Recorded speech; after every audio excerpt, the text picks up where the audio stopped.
야구야구 김영준입니다. 파죽지세로 월드시리즈에 오를 때까지만 해도 다저스는 손쉬운 우승이 예상됐습니다. 하지만 다저스는 지옥을 다녀왔고 야마모토의 구원이 없었다면 리핏은 불가능했을 겁니다. 영원한 라이벌인 다저스와 자이언츠는 뉴욕에 있을 때 자이언츠가 5번, 다저스가 1번을 우승합니다. 다저스로서는 월드시리즈에서 만난 양키스에게 6번을 진 게 치명적이었습니다. 1958년 두 팀은 함께 서부로 옵니다. 하지만 월터 오말리의 다저스가 치밀한 계획을 가지고 온 반면 다저스의 꼬드김에 넘어간 자이언츠는 그렇지 못했습니다. 자이언츠가 1954년 이후 56년 동안 우승을 하지 못하는 사이 다저스는 1959년, 1963년, 1965년, 1981년, 1988년을 우승했고 우승 횟수에서 6대5로 역전을 합니다. 하지만 자이언츠는 브루스 보치, 버스터 포지와 함께 짝수의 왕조를 세우고 다시 8대6으로 역전합니다. 2015년부터 2019년까지 돈을 안 쓰는 건 아니었지만 화끈한 지출을 참아온 프리드먼은 2020년부터 큰 걸 터뜨리기 시작합니다. 하퍼에게 했던 단기 계약 제안은 통하지 않았지만 배츠를 데려와 12년 계약을 맺었고 프리먼과 계약했으며 오타니와 야마모토에게 액면상 10억 7,500만 달러를 지출합니다. 그 사이 다저스는 2020년, 2024년, 2025년 우승을 통해 6대8이었던 스코어를 9대8로 뒤집습니다. 9번째 우승은 다저스에게 엄청난 의미입니다. 자이언츠를 제쳤을 뿐더러 레드삭스와 동률이 됐습니다. 역시 9번 우승을 한 애슬레틱스를 명문이라고 부르지 않는 건 애슬레틱스가 3번째 연고지 이전을 앞둔 떠돌이 구단인데다 100패 횟수와 꼴찌 횟수에서 필리스 다음인 구단이기 때문입니다. 9번째 우승을 차지함으로써 이제 다저스의 앞에는 27번인 양키스와 11번인 카디널스 두 팀밖에 남지 않았습니다. 양키스를 따라잡는 건 불가능하다고 해도 내셔널리그 1위 팀인 카디널스와는 2번 차이로 좁혔습니다. 메이저리그에서는 양키스 이후 25년 만에, 내셔널리그에서는 1976년 신시내티 이후 49년 만에 리핏에 성공한 다저스는 리핏 달성 구단에도 이름을 올렸습니다. 그동안 리핏은 양키스가 6번, 애슬레틱스가 3번을 했고 컵스, 레드삭스, 자이언츠, 레즈, 그리고 토론토까지 7개 구단밖에 하지 못했습니다. 프리먼은 우승이 확정된 후 인터뷰에서 3핏을 언급했습니다. 지금까지 3핏을 달성한 팀은 5년 연속 우승과 4년 연속 우승, 3년 연속 우승 3번을 달성한 양키스와 1972년부터 1974년까지 3핏을 한 애슬레틱스 두 팀밖에 없습니다. 다저스는 과연 내년에도 월드시리즈 우승을 할 수 있을까요? 현실은 녹록하지 않습니다.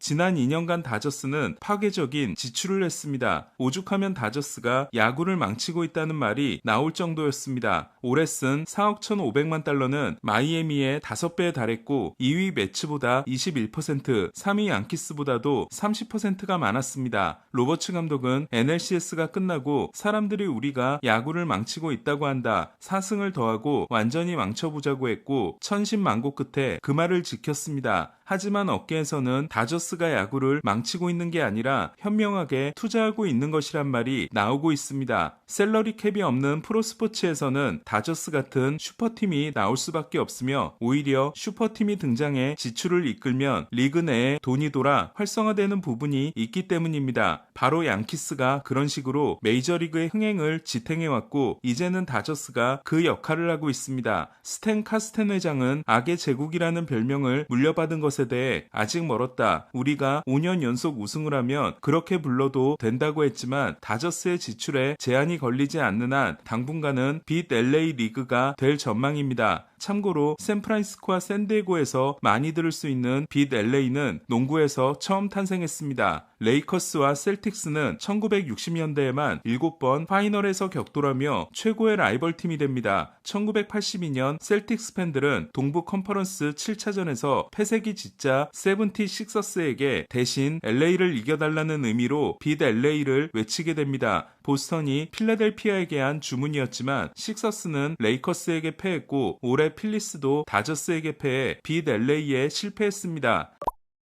다시 다저스 이야기로 돌아가서 코엔보다 더 강력한 오타니라는 헬리콥터 머니가 생긴 다저스는 무한 지출을 이어갈 전망입니다. 다저스는 올해 구단 최초로 400만 관중을 달성했는데 오타니가 건너오기 전인 2023년과 비교하면 5%의 관중 증가가 있었습니다. 오해하지 말아야 할 건 그 2년 사이 다저스는 티켓 가격과 구장 내 상품 판매 가격을 엄청나게 올렸는데도 관중 증가가 일어났다는 겁니다. 지난 시즌과 비교하더라도 25%가 상승한 다저스의 티켓 가격은 평균 181달러를 기록함으로써 2위인 보스턴과 40달러 이상 차이를 보이고 있습니다. 이러한 흥행 호조에 힘입어 다저스는 올해 메이저리그 구단 최초로 10억 달러 매출을 돌파했으며 지난해보다 3천만 달러 더 늘어난 스폰서십 수입은 2억 달러를 돌파했습니다. 한 해 스폰서십 매출이 2억 달러를 돌파한 건 미국의 팀 댈러스 카우보이스도 달성하지 못한 4대 프로스포츠 최초로 오타니가 데려온 일본 기업들의 존재가 결정적이라고 할 수 있습니다. 일본 기업들의 광고는 올해 오타니가 NLCS MVP가 되고 야마모토가 월드시리즈 MVP가 되면서 더 폭발할 전망입니다. 이처럼 재팬머니라는 무한 멀티를 얻게 된 다저스는 계속해서 독주할 수 있을까요? 전혀 그렇지 않다는 게 역사에서 얻을 수 있는 교훈입니다. 메이저리그는 돈을 많이 쓴다고 월드시리즈 우승이 보장된 리그가 아닙니다. 그랬다면 지금의 다저스가 등장하기 전 2001년부터 2013년까지 14년 동안 연봉 1위를 한 양키스가 매년 우승을 했어야 합니다. 하지만 양키스의 우승은 2009년 한 번뿐이었습니다. 다저스도 지금의 구단주가 온 2014년 이후 가장 많은 돈을 쓰고 있지만 2019년까지는 우승이 없었습니다. 물론 요즘 다저스의 지출은 유현진 입단 당시와는 비교할 수 없는 수준입니다. 겉으로 드러난 연봉에 더해 스카우트와 선수 개발에 들이는 비용까지 고려하면 다른 구단들과의 차이는 더 벌어집니다. 에인절스의 문제는 10위 안팎의 연봉 순위가 아니라 이 비용들을 극단적으로 줄이는 데 있습니다. 에인절스가 웨이트룸에 에어컨이 고장났는데도 시즌이 끝날 때까지 고쳐주지 않은 반면 다저스는 유일하게 비행기 2대로 다니는 구단이며 이번 월드시리즈에는 선수 가족들을 포함해 4대로 움직였습니다. 다저스가 원정 때 비행기 2대를 띄우는 건 사람도 사람이지만 다른 팀들은 원정 때 가져갈 수 없는 장비들이 잔뜩 있기 때문이 아닌가 싶습니다. 슈퍼팀의 문제는 연봉 총액보다 노쇠화입니다. 양키스는 사치세 때문이 아니라 핵심 선수들의 노쇠화를 극복하지 못해 왕조가 무너졌습니다. 2001년의 준우승이 자연재해였던 양키스는 2002년 랠리 몽키에게 당한 후 2003년 월드시리즈에 진출합니다. 하지만 당시 29세인 지터를 제외하면 노장들이 잔뜩이었던 양키스는 패기의 말린스에게 패하고 맙니다. 야수들의 평균 연령이 1위인 다저스도 비슷한 결과가 될 뻔했습니다. 다저스의 실패를 막은 건 3명의 일본 선수들, 그 중에서도 야마모토였습니다. 야마모토가 해주지 않았다면 다저스는 우승할 수 없었습니다. 배츠와 프리먼이 보여주는 모습이 미래를 대비해야 할 것 같은 다저스는 내년에 스미스 31세, 에드먼 31세, 오타니 32세, 배츠 34세, 테오스카 34세, 키케 35세, 먼시 35세, 프리먼 37세로 25세인 파이스를 제외하면 주축 타자들 전원이 30대입니다. 멈출 수 없는 다저스는 앞으로 피트인을 얼마나 빨리 하는가와 얼마나 좋은 부품으로 갈아 끼우는가에 미래가 달려있다고 할 수 있습니다. 올겨울 다저스가 전력 개편을 게을리할 수 없는 이유입니다. 오늘 소식은 여기까지입니다. 야구야구 김영준이었습니다.